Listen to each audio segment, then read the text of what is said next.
Donc ce soir, on va voir quelques secrets pour parrainer comme un pro. Alors, il faut savoir que notre carrière, vous voyez, elle est évolutive, mais il n'y a pas de progression sans formation. Pas de progression possible, ou alors progression limitée, très limitée, et qui va à un moment donné stagner. Ce qui fait la différence entre les gens qui vont se retrouver dans les colonnes noires, là tout à droite, en tant qu'ambassadeurs, c'est des gens qui non seulement ont acquis des compétences, mais savent les enseigner et les transmettre en permanence, chaque jour, à leur équipe. Donc ça, c'est très très important à comprendre. Votre réussite en marketing relationnel, c'est d'acquérir des compétences et de transmettre des compétences et de travailler avec les bonnes personnes. Et pour ça, il faut trier avec qui vous passez votre temps. Il faut savoir que ça tient à beaucoup de détails qui peuvent vous sembler insignifiants, mais qui au final vont faire une grande différence dans vos résultats. Il faut maîtriser tout un tas de petites techniques, et chacune de ces techniques, il faut l'intégrer et la mettre en pratique. Ce soir, on va voir 12 secrets, 12 de ces techniques de parrainage qui peuvent faire une différence. Si vous prenez chacune de ces techniques isolées, vous pouvez dire oui, c'est un détail, c'est pas ça qui va m'aider à faire la carrière de mes rêves en marketing relationnel. Mais si vous appliquez en permanence toutes ces techniques cumulées, que vous en faites une seconde nature, là, ça va vraiment faire une différence dans votre approche, dans l'impact sur vos prospects et dans vos résultats. Donc, la première chose à savoir, le premier secret de parrainage, c'est de comprendre que le besoin est différent du désir.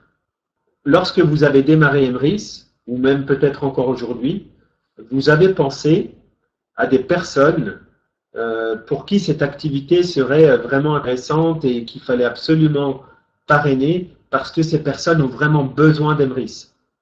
Et moi, ce que je vous invite à faire, c'est de vous focaliser non pas uniquement sur les personnes à qui vous pensez qui ont besoin de cette affaire, qui auraient besoin de cette affaire, mais de vous assurer qu'elles en aient envie. Parce qu'en fait, c'est ce qui va vraiment être le moteur dans votre affaire. Si vous parrainez des gens qui ont besoin mais qui n'ont pas envie, la motivation sera toujours très basse. Vous, votre boulot, c'est de trouver des gens qui ont vraiment envie d'avoir ce coffre Emrys. Et vous devez révéler cette envie chez les gens. Alors, qu'est-ce qu'offre Emrys? Et c'est de ça que vous devez vous assurer que les gens ont envie. Est-ce qu'ils ont envie d'augmenter leur pouvoir d'achat? Est-ce qu'ils ont envie d'obtenir une meilleure retraite? Est-ce qu'ils cherchent une opportunité d'activité à temps choisi? Est-ce qu'ils cherchent à gagner leur indépendance financière? Est-ce qu'ils cherchent à relever un nouveau défi? Je vous pose une question. Est-ce que vous parraineriez un prospect qui a échoué, par exemple, 50 fois en MLM? Est-ce que vous le parraineriez? Nathalie répond non, Dominique non, Sylvie non, Cécile non.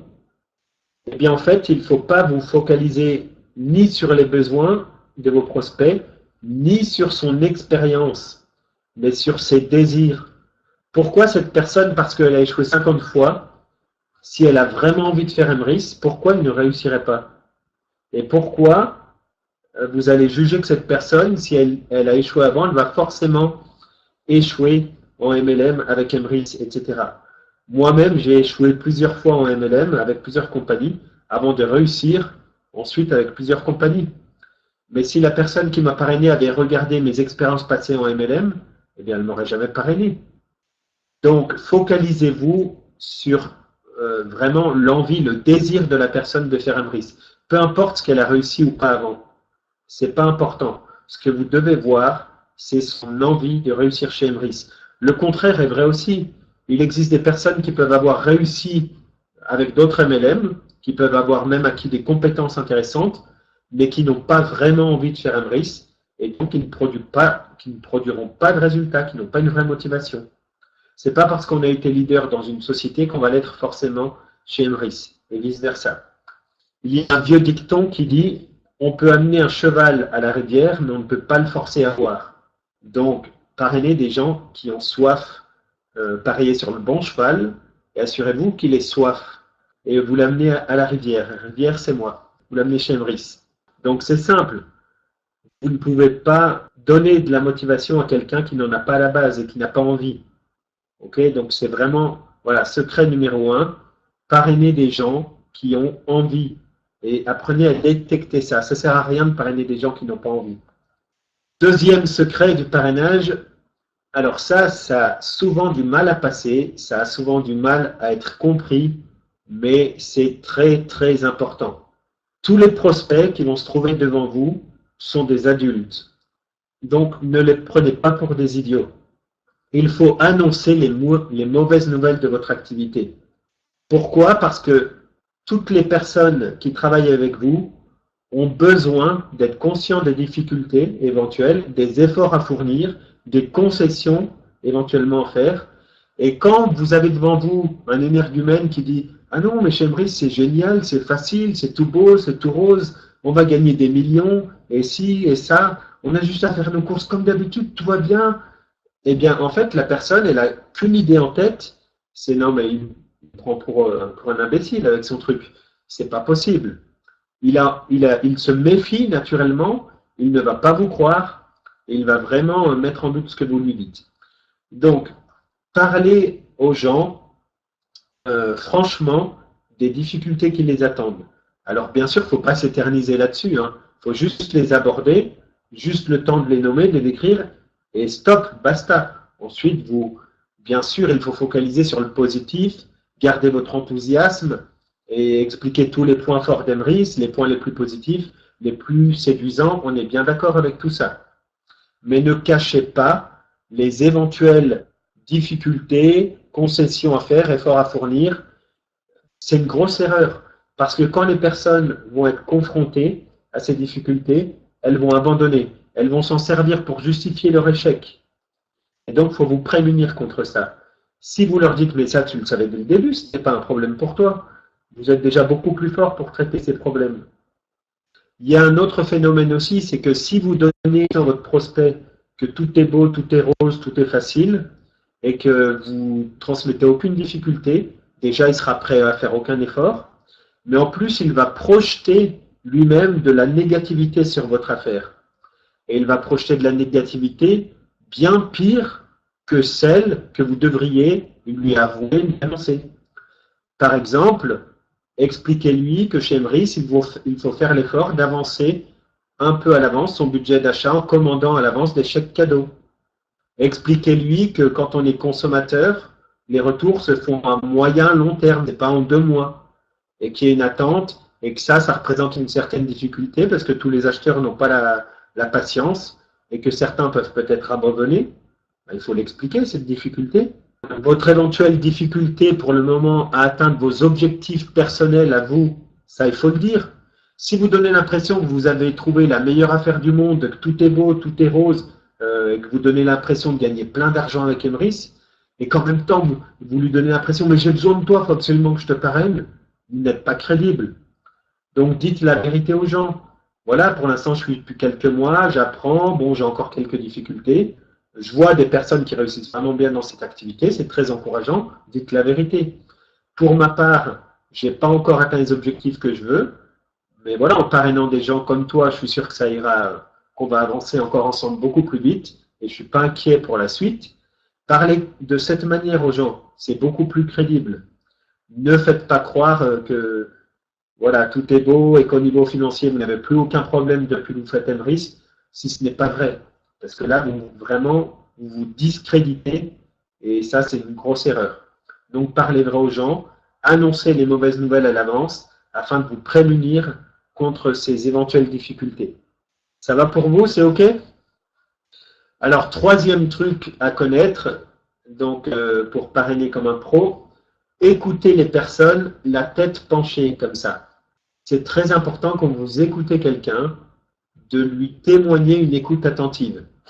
En fait, dans nos mémoires inconscientes, quand on expose cette partie qui est très sensible, là, du cou, de la nuque, eh bien, en fait, on s'expose au danger d'un prédateur. Ça, c'est vraiment dans les mémoires archaïques de notre inconscient. Et du coup, quand on a quelqu'un en face de nous qui s'expose de cette manière, qui nous témoigne une confiance, il témoigne qu'il est bien avec nous, eh bien, notre inconscient, il y a un programme qui fait automatique, qui va faire que cette personne nous est sympathique, sans danger, et qu'on peut lui faire confiance. Okay? Tout ça, ça se passe vraiment à un niveau inconscient, mais ce sont des trucs qui fonctionnent. Donc, prenez l'habitude d'écouter la tête penchée quand vos prospects s'adressent à vous. Ceux qui sont très dans l'écoute, c'est beaucoup plus souvent des femmes, il faut dire la vérité, elles ont cette qualité beaucoup plus fréquente chez elles que chez les hommes. Il y a beaucoup de femmes, si vous observez, qui écoutent la tête penchée, mais sans forcément l'avoir appris comme un truc. C'est juste qu'elles sont vraiment dans une écoute attentive et elles font ça naturellement. Donc, intégrer ceci, ça fait vraiment une différence dans l'impression de votre prospect. Le langage enfant et le langage adulte, la différence entre les deux. Si, par exemple, vous partez à Disneyland en famille, donc les parents avec les enfants, et que vous revenez de Disneyland, et que vous croisez des amis, et que les amis demandent à vos enfants, alors les enfants, comment c'était Disneyland? Les enfants vont répondre, waouh, c'était génial, on a vu Mickey, et on a fait des tours de manège, et on a vu des spectacles, ils étaient trop chouettes, il y avait de la magie, il y avait des cracheurs de feu, etc. C'était vraiment génial. Ah, et tu te rappelles le manège où papa il a eu peur et tout, c'était trop marrant. Vous voyez, les enfants vont vraiment s'exprimer en décrivant ce qu'il a aimé, ce qui était super, ce qui était positif, ce qui était vraiment génial pour lui. En fait, les enfants font ça naturellement. Ils s'expriment sur ce qu'ils retiennent de positif, sur ce qui va bien. Maintenant, si vous demandez aux parents, alors comment c'était Disneyland? Les parents vont dire, bon, ça va, le temps était pas trop mal, bon, c'était pas le gros soleil, mais ça va, au moins on n'a pas eu de pluie. Okay? Après, ils vont vous dire, bon, par contre, la queue, c'est l'horreur, le temps qu'on attend pour la moindre attraction, et puis ça commence déjà à l'entrée, juste pour entrer, voilà, 30 minutes de queue, enfin, c'est vraiment l'horreur, ces files d'attente. Mais ça va, c'était pas trop mal, sinon c'était sympa. Oui, je conseille d'y aller, ça peut vraiment être sympa. Vous voyez, la différence, c'est que l'adulte, il va se focaliser sur ce qui ne va pas. Et souvent, même pour expliquer quelque chose qui va bien. Par exemple, quand vous demandez à quelqu'un comment il va, un adulte, il peut vous répondre « ça va pas trop mal ».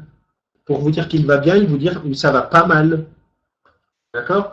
Donc, il faut un peu redevenir des enfants de ce côté-là quand on travaille à promouvoir une activité.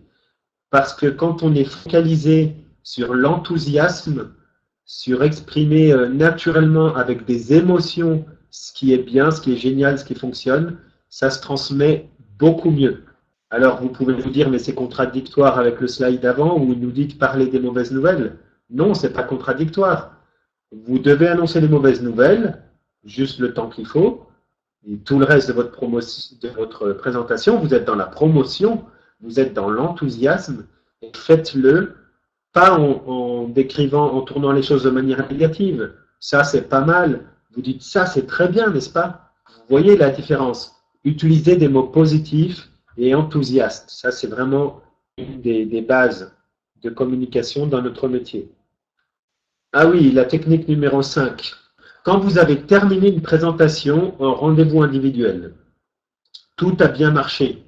Vous avez utilisé le langage des couleurs, vous avez utilisé les phrases qui gênent le prospect de vos invités, vous avez fait la présentation comme on a vu dans la deuxième formation, vous avez rangé tous vos outils de la table, etc.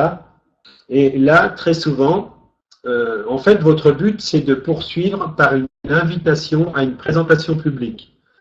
Alors, s'il n'y a pas de présentation publique chez vous ou dans votre équipe, je vous le dis franchement, c'est une grosse tare. Vous ne pouvez pas avoir un développement très croissant, spectaculaire, sans rapidement mettre en place des présentations publiques. Donc, si personne ne le fait chez vous, eh bien, prenez les choses en main et organisez des présentations publiques. Mais pour ça, il va falloir vous associer avec 4, 5, 6 partenaires qui font votre activité, qui peuvent être dans votre équipe ou des équipes et qui s'engagent avec vous à venir toutes les semaines et à avoir des invités avec eux. Donc ça, c'est important. Donc, à la fin d'une présentation, le but, c'est d'inviter à la présentation publique. Et là, beaucoup de distributeurs sont maladroits. en fait, ils deviennent demandeurs. C'est-à-dire, sinon, lundi, on fait une présentation publique, est-ce que vous pourriez être libre, ça vous dirait de venir voir, etc. Non, non, non, non, non, non, ça c'est très mauvais. Vous êtes vraiment demandeur et c'est pas bon du tout. Vous mettez la personne dans la position de leader et vous vous mettez suiveur et demandeur avec un tel discours. Donc, ce qu'il faut faire, c'est que quand vous avez terminé votre présentation individuelle, vous posez la question à votre prospect, est-ce que vous avez encore des questions? Jusqu'au moment où il vous dit non, ça va, tout est clair. Et là, vous prenez un ton directif. N'ayez pas peur de donner des directives. Et les gens adorent ça, ils ont besoin de ça, sauf quelques exceptions. Donc, vous dites comme ça, ok, parfait, alors voilà ce qu'on va faire. Je vais vous demander de vous libérer pour lundi soir prochain pour participer à une présentation officielle. De cette manière, vous aurez la possibilité de voir incognito de l'autre côté du miroir comment nous travaillons. Comme ça, vous allez vous asseoir parmi les invités. On ne va pas vous présenter les gens tout de suite. Et puis, vous pourrez poser ensuite toutes vos questions et on vous présentera l'équipe et vous aurez vu comment on travaille en public, voilà, de l'autre côté du miroir, après avoir eu connaissance de notre activité aujourd'hui. Alors, vous avez de quoi noter? Donc, c'est lundi, 20 h, à telle adresse. OK? Dites-vous bien que 97% des gens sont très formatés pour recevoir des ordres et les exécuter. Donc, si vous ne vous mettez pas dans cette position de celui qui donne les directives, eh bien, quelqu'un d'autre va le faire à votre place. Et si c'est un de vos prospects qui ignore toute votre activité du MLM, qui prend ce leadership à votre place, c'est catastrophique. Et vous ne pourrez pas développer une équipe de manière efficace si vous ne prenez pas une position de leader sur votre équipe. Donc ça, ce sont vraiment des qualités à développer. Vous devez vraiment prendre un leadership sur votre équipe et donner des directives. Donc, notez bien le truc de l'autre côté du miroir parce que c'est quelque chose qui inconsciemment va exciter votre prospect. De participer incognito de l'autre côté du miroir, c'est vraiment ça qui va lui donner l'envie de venir. Okay? Et dites-le encore une fois de manière directive. Montrez au début de votre activité que vous êtes un professionnel et que vous êtes exigeant, que vous avez des attentes de l'autre quand il rentre dans votre équipe et qu'il y a des choses à faire, qu'il y a des bonnes habitudes à prendre, comme participer aux présentations publiques toutes les semaines, avoir des invités, noter ses rendez-vous dans un agenda, être aux formations tous les mardis soirs, etc., etc. Quand vous ne donnez aucune exigence, vous n'avez aucune exigence avec vos prospects, le résultat est catastrophique. Je peux vous le dire par expérience, moi j'ai mis beaucoup de temps avant de comprendre ça, et vous ne pourrez pas avancer si vous êtes totalement laxiste et que tout le monde fait ce qu'il veut, et que voilà, vous, votre loi, c'est vous parrainer, puis après, à eux de voir hein, s'ils veulent avancer ou pas. Ben non, je vous le dis tout net, ça n'avancera pas, et votre équipe ne fonctionnera pas. Vous devez être un leader, vous devez guider les gens étape après étape et donner des directives claires. Chose importante, quand vous connaissez bien Imris depuis plusieurs mois ou voire plusieurs années, et vous avez tout le plan par cœur en tête, vous pouvez avoir l'impression que c'est très simple. Mais quand vous succédez comme ça un plan de rémunération et que vous rentrez dans tous les détails, ça devient très très compliqué pour les gens de vous suivre la première fois, voire décourageant et fatigant. Donc vous devez apprendre au début à parler d'une seule étape et qui est égale à une récompense pour ne pas compliquer les choses. Le prospect a besoin de retenir un objectif simple et atteignable pour lui. Par exemple, vous parrainez 4 acheteurs enchantés et vous les aidez à faire leurs 4 premières cagnottes. Ça peut prendre 1, 2, 3, 4 mois. Et là, vous aurez le premier cycle de 15 €, un bonus dans le plan national et une liasse de billets dans le plan solidaire. Donc après, la prochaine prime sera de 75 €. Donc je vais vous montrer que ça fonctionne. On va faire le premier cycle. Voilà ce qu'il faut faire. On va parrainer 4 acheteurs enchantés et on va les aider, bien les guider, qu'ils fassent bien leurs commandes chaque mois, etc. jusqu'à temps que chacun ait 4 cagnottes. Et là, vous allez faire votre premier cycle. Ça peut aller encore plus vite si entre-temps, d'autres membres, d'autres équipes se sont positionnés derrière vous. Donc, comprenez bien qu'une personne qui découvre le MLM ne va pas digérer d'un seul coup votre plan de rémunération et allez-y par étapes, donnez un seul objectif, une récompense en face. Les gens avancent très bien avec ça. Alors, le truc numéro 7, c'est le principe de contradiction. Durant vos rendez-vous de présentation individuelle, la plupart du temps, quand votre prospect va vous interrompre, c'est pour entrer en conversation avec vous, et pour ça, il va utiliser une contradiction. Parce que personne n'aime écouter un monologue, on est d'accord. Et souvent, les gens ont une petite, inhibition. Ils ne vont pas vous dire « Ah oui, c'est vraiment bien, votre affaire, c'est génial ». Ils vont chercher à s'affirmer un peu. La contradiction, c'est plus évident. Ils vont vous couper « Ah oui, mais attendez, mais pour avoir ces sommes-là, ça met très longtemps, mais il faut beaucoup de monde, il faut des sommes importantes, etc. » Donc, je vais vous donner un exemple. Les enseignants, par exemple, ceux qui sont enseignants de métier, a priori, c'est des prospects. Il nous semble que c'est des prospects idéaux pour notre activité. En effet, ce genre de prospects, donc, ils sont formés à former des gens et à transmettre un savoir. Et dans notre métier, c'est ceux qui réussissent le mieux, c'est ceux qui vont former les autres et transmettre les bonnes informations, transmettre le savoir. A priori, ils n'ont pas beaucoup de reconnaissance. Il y a peu d'élèves qui disent « Ah, j'ai vraiment un prof extraordinaire » et qui témoignent de leur reconnaissance. Peu de parents également qui sont reconnaissants pour le travail fourni pour éduquer leurs enfants. Et même de moins en moins, et de plus en plus, quand un enfant se plaint du professeur, le parent a même tendance aujourd'hui à défendre l'enfant. Donc ça devient difficile, la reconnaissance pour un professeur aujourd'hui. Voilà, il n'y en a plus beaucoup. En plus de ça, ils ne sont pas très très bien payés. Donc ils peuvent être intéressés par des revenus complémentaires. Et ils disposent d'un peu de temps libre pour développer une affaire. En général, voilà, ils ont 20-25 heures et ils ont du temps, bien sûr, de travail à la maison, mais ça leur laisse quand même un peu de temps libre. Ils ont les vacances, bon, toujours avec quelques devoirs à préparer, à corriger, etc., mais ça leur laisse quand même un petit peu de temps libre.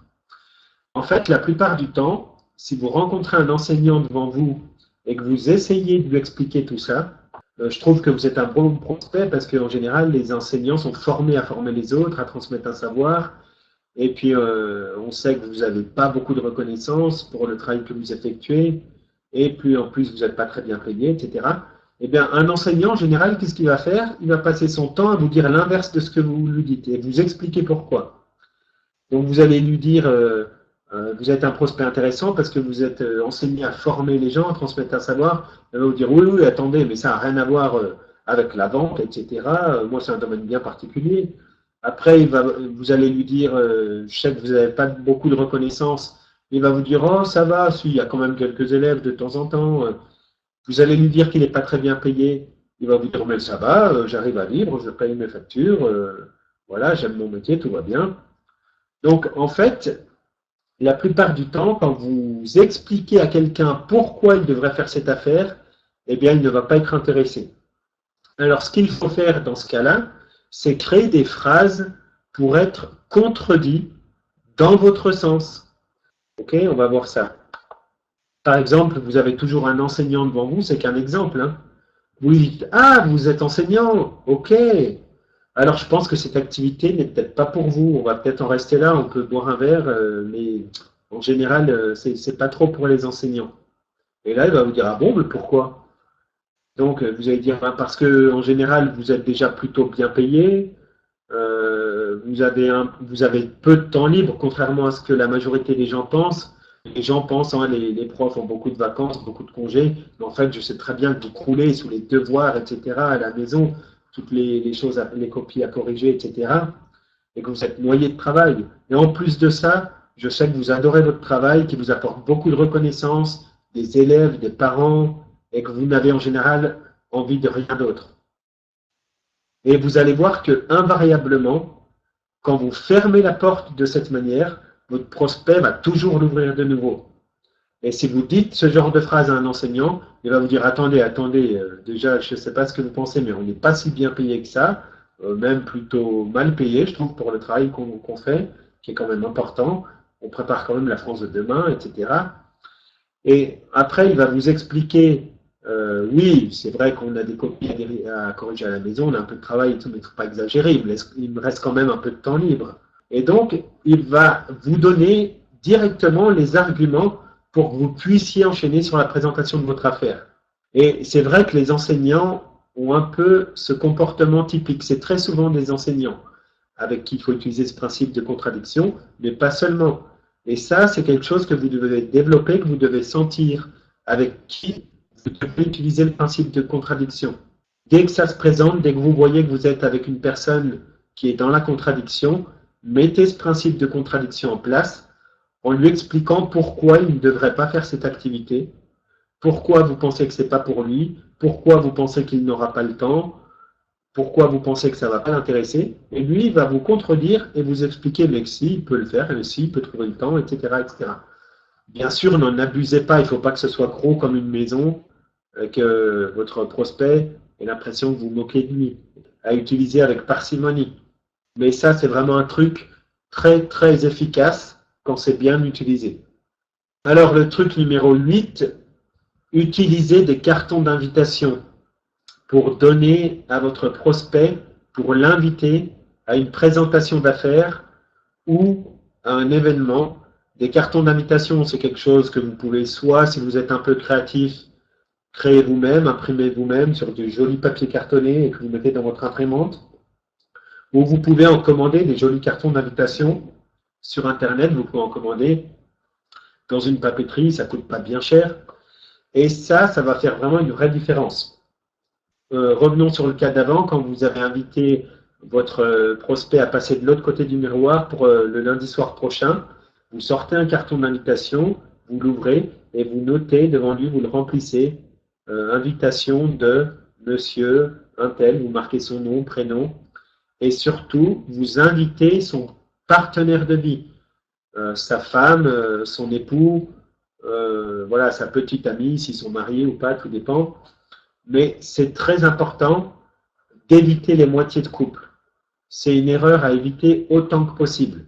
Alors bien sûr, ce n'est pas toujours possible, mais essayez toujours, et en tout cas, mettez le nom des deux personnes sur votre carton d'invitation. Déjà, quand il va rentrer chez lui et qu'il va montrer à son épouse, ou que madame va montrer à son mari le carton d'invitation, le mari voit qu'il est invité aussi, ça fait toujours plaisir. Il se sent considéré, reconnu, ça part déjà sur des meilleures bases pour que son époux cautionne cette activité et qu'il ait éventuellement envie de venir également. Donc, le carton d'invitation, il est considéré comme un cadeau. Ça fait le même effet psychologique. Et c'est vraiment un cadeau, non seulement qui ne vous revient pas cher du tout, mais qui va faire vraiment son efficacité. Alors, puisqu'on parle de cadeaux, on va parler donc justement du truc numéro 9, qui est de faire des cadeaux. Alors, les fondamentaux, ça, vous ne pouvez pas y échapper si vous voulez réussir, c'est de donner en cadeau votre gentillesse, votre écoute et vos compétences mises au service des autres. Vous ne pouvez pas espérer réussir dans votre activité sans faire cadeau à vos prospects de ces trois fondamentaux, de votre gentillesse, de votre écoute et de vos compétences. Pourquoi? Parce que déjà, dans notre métier, le marketing relationnel, il n'y a aucun rapport hiérarchique. Vous ne pouvez pas dire que tel jour, il y a une présentation et qu'il est obligé d'être là légalement, pardon. D'accord? Ça ne fonctionne pas. Les gens sont libres et font ce qu'ils veulent. Et donc, si vous n'êtes pas quelqu'un qui est à l'écoute, qui est gentil, qui offre sa gentillesse et qui met ses compétences au service des autres, eh bien, comme ils sont tenus par aucun rapport hiérarchique, ces gens vont vous laisser, ils vont vous fuir. Donc, le marketing relationnel, c'est très puissant, mais dans le marketing relationnel, le mot le plus important, c'est relationnel. Vous allez tenir les gens non pas par des contrats, des rapports hiérarchiques, mais par la qualité des liens que vous bâtissez et la qualité des relations que vous mettez en place avec eux. Et donc, offrez votre gentillesse, votre écoute et vos compétences. Pour offrir vos compétences, il faut encore les développer, vous former, les acquérir et leur offrir et leur expliquer, les aider à développer leur tour ces compétences. Okay? Très important. Après, il y a d'autres idées de cadeaux, bonus. Vous n'êtes pas obligé, mais je vous recommande de faire des cadeaux. Pourquoi? Parce que ça rend vraiment l'activité agréable, encourageante pour celui qui reçoit ces cadeaux, il se sent vraiment considéré et de toutes petites attentions font des fois vraiment très très plaisir. Je vous donne d'autres idées. La liberté financière en 7 étapes, c'est un petit livre qui est dans notre boutique, d'ailleurs sur Emrys Lacarte, et qui contient, en fait, qui se lit très vite, qui peut se lire en une soirée, et qui contient tous les éléments de notre métier du marketing relationnel, les éléments qui font qu'on peut se libérer de l'esclavage financier, du fait qu'on échange notre temps contre de l'argent, et qui donne envie de faire notre métier. Donc, quelqu'un, un prospect que vous avez en face de vous, et qui témoigne un intérêt, bien sûr, qui témoigne une motivation, dont vous avez identifié le désir de faire Emrys, pourquoi pas au premier rendez-vous lui offrir ce petit livre. C'est très bien vu, ça va lui faire vraiment plaisir, et conseillez-lui de le lire rapidement, parce qu'il va vraiment bien comprendre votre métier du marketing relationnel. Ensuite, vous pouvez faire des cadeaux, bien sûr, quand c'est mérité. Donc, par exemple, l'atteinte d'un premier objectif que vous avez fixé ensemble. Par exemple, la personne a parrainé ses 4 acheteurs enchantés et ils ont fait 4 cagnottes chacun, l'objectif que je vous donnais en exemple tout à l'heure. Vous pouvez lui dire, tiens, pour t'encourager, j'achète une cagnotte à ton nom et voilà, je la mets derrière toi, vraiment pour t'encourager dans ton affaire. Ok? Ce sera très bien vu également et vraiment très encourageant.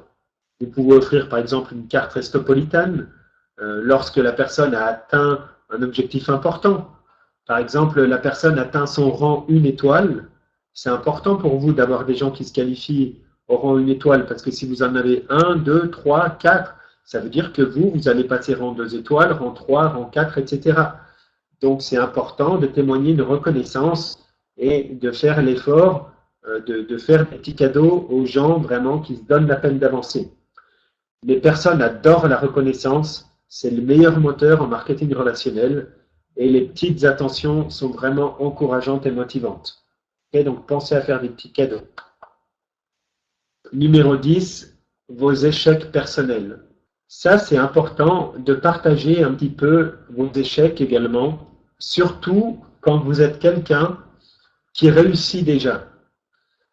Si vous êtes déjà avec Emrys rang 3 étoiles, par exemple, que vous faites depuis plusieurs mois, et que vous avez déjà une grosse équipe, et que vous avez déjà des primes très intéressantes de crédit d'achat, etc., et que vous êtes déjà très à l'aise pour le présenter, en rendez-vous ou en présentation publique, vous pouvez créer un effet chez votre prospect qui va se dire « Ah oui, mais lui, ce qu'il fait, moi, je ne serais jamais capable de le faire, et je ne suis pas un communicant comme lui, et je ne comprendrai pas son plan comme lui, etc. etc. » Et vous pouvez créer une frustration ou une dévalorisation chez certains prospects. OK? Donc, prenez quelques minutes pour raconter vos échecs personnels.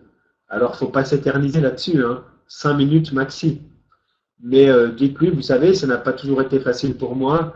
Quand j'ai démarré le marketing relationnel, j'étais timide et je n'avais jamais parlé en public et j'avais la hantise de faire ça. Ma première présentation, si vous aviez vu ça, oh là là, c'était une catastrophe. D'ailleurs, une personne dans la salle qui était plus expérimentée m'a proposé d'arrêter pour prendre la suite. Donc, c'était vraiment horrible, quoi. J'ai dû vraiment y retourner 2, 3, 4, 5 fois avant d'être à l'aise. Et puis, voilà, mon premier, enfin, je sais pas, raconter un échec quand vous étiez débutant, raconter un échec un peu plus tard quand vous aviez monté une belle équipe et que vous avez connu une grosse difficulté, vos équipes a été, par exemple, détournées par un autre réseau, ou n'importe quoi. Montrez que vous avez aussi votre fragilité, votre histoire, vos échecs, et la personne va être rassurée, va s'identifier à vous et va se dire, bah oui, moi aussi je peux le faire. Moi aussi, j'ai peut-être pas toutes les qualités maintenant, mais si lui il l'a fait, moi je peux le faire. Je peux développer ça aussi. Ok, donc racontez vos échecs personnels, c'est aussi important. N'essayez pas de paraître toujours brillant, brillant, brillant, d'être le meilleur, le champion du monde, parce que ça vous rend pas humain et ça vous rend pas forcément d'ailleurs très sympathique et ça peut provoquer un découragement chez l'autre. Ok pour vous? Vous êtes donc très concentré, vous prenez beaucoup de notes. C'est bientôt fini, on a 12 trucs à voir, donc on est au numéro 11. Vendre, c'est différent de donner des instructions, n'est-ce pas? Vous devez savoir que, a priori, la plupart des gens ont un problème avec le fait de vendre et ils ne souhaitent pas devenir des vendeurs. Alors pourtant, notre métier, c'est la vente en réseau. Notre métier, c'est de la vente en réseau, d'accord, mais on n'est pas totalement non plus des vendeurs classiques. C'est-à-dire que nous, on va recommander un produit à des gens qu'on connaît déjà et qu'on apprécie. On ne va pas aller faire du porte-à-porte, on ne va pas chercher à faire des centaines ou des milliers de clients tout seul. Si chacun dans notre entourage parle à son entourage, eh bien, on va comme ça en réseau acquérir des milliers de clients. OK? Mais notre prospect, à première vue, peut se faire une idée lorsque vous faites une présentation et il peut se dire, mais moi, je ne suis pas vendeur, je n'ai pas envie de vendre, etc. Et ça peut nuire un peu à sa motivation, à son enthousiasme et à finalement sa décision de vous rejoindre. Donc, dites cette phrase, ok? Et notez-la, apprenez-la, intégrez-la. C'est une phrase qui fait vraiment aussi son effet. Vous lui dites, si vous êtes comme la plupart des gens, je suppose que vous n'êtes pas intéressé à faire de la vente pure et dure, n'est-ce pas? Ou à faire du porte-à-porte, ou à acquérir des clients, etc. En revanche, si vous êtes comme la plupart des gens, ce que vous aimez, ce sont les choses claires, nettes et précises. Par exemple, comment se rendre du point 1 au point 10 en passant par les points 2, 3, 4, 5, 6, 7, 8, 9. C'est exact. Les gens vont dire, bah oui. Eh bien, Emrys Lacarte, c'est exactement ça. Nous avons un système en place qui consiste à suivre des instructions claires, étape par étape.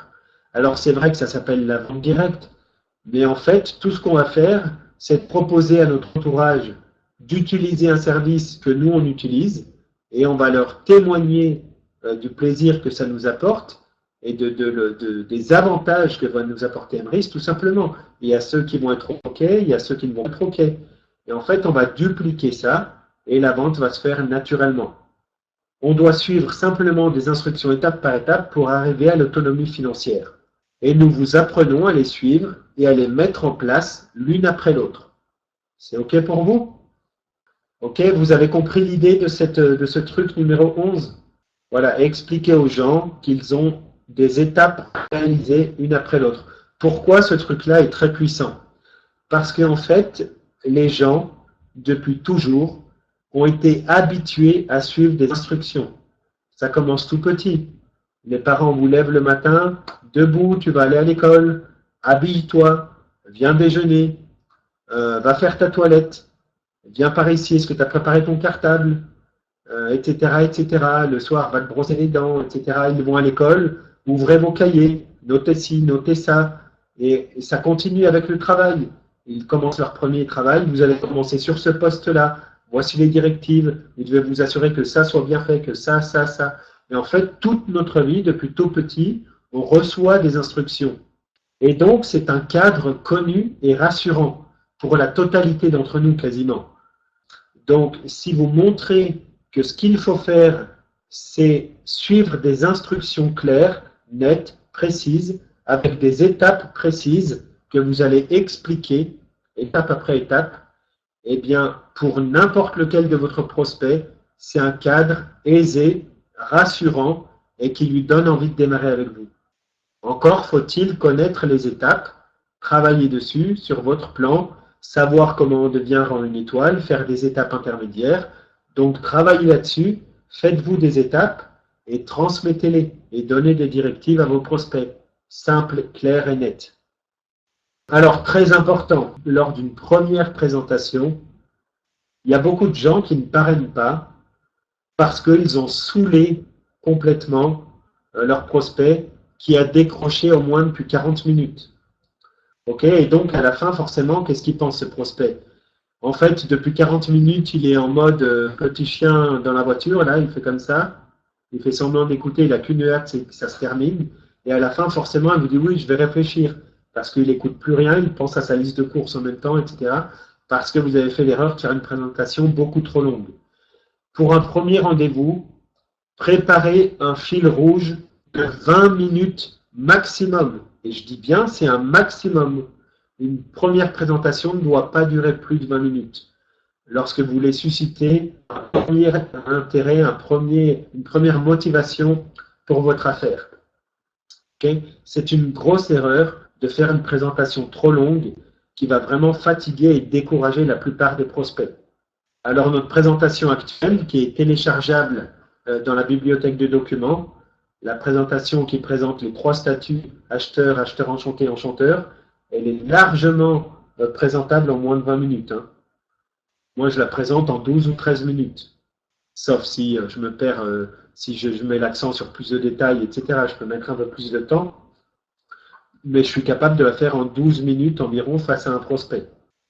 C'est pas trop court, Mélodie, c'est parfait. 10 minutes, c'est super. 20 minutes, c'est un gros maximum. Donc, c'est très très bien. Si tes présentations durent 10 minutes, c'est parfait. Ton prospect, il reste accroché. Il y a toutes les chances qu'il soit dynamique, intéressé, etc. Et c'est parfait comme ça. Voilà, donc pour résumer la formation de ce soir, tous ces petits détails sont importants pour faire une différence dans votre activité. Je ne dis pas que si vous appliquez un seul de ces détails, vous allez connaître un succès phénoménal. Je dis que si vous appliquez tous ces détails, que vous les intégrez tous, ça va faire une différence visible déjà dans vos entretiens. Et si vous, à ça, cumulé à ces petits détails, vous rajoutez parler le langage de la bonne couleur de votre prospect, si vous utilisez les phrases magiques pour geler les réticences de vos prospects, gérer son inconscient, si vous utilisez les bonnes phrases d'accroche, d'invitation, etc., tout ce qu'on a déjà vu précédemment, il y a vraiment toutes les chances que ça fonctionne. À ce stade-là de notre programme de formation, pour ceux qui ont suivi les 7 formations, vous avez déjà, quelque chose d'assez dense. Vous avez du contenu déjà que vous pouvez mettre en pratique et vous pouvez déjà faire une différence dans votre métier si vous mettez tout ce qu'on a déjà vu en application et les envois de mails lorsque l'on a piqué l'intérêt du prospect. Non, franchement, le mail, c'est à bannir. Le mail, c'est bien pour des gens qui sont déjà dans votre équipe et vous voulez transmettre une info. Par exemple, vous savez que l'événement régional d'Embris-Lacarte est le 5 mai, est-ce que vous avez pensé à vous inscrire, etc. Relayer des infos comme ça, ok pour les mails. Mais rappeler quelqu'un par mail pour le parrainer, non. Privilégiez le téléphone ou un rendez-vous physique.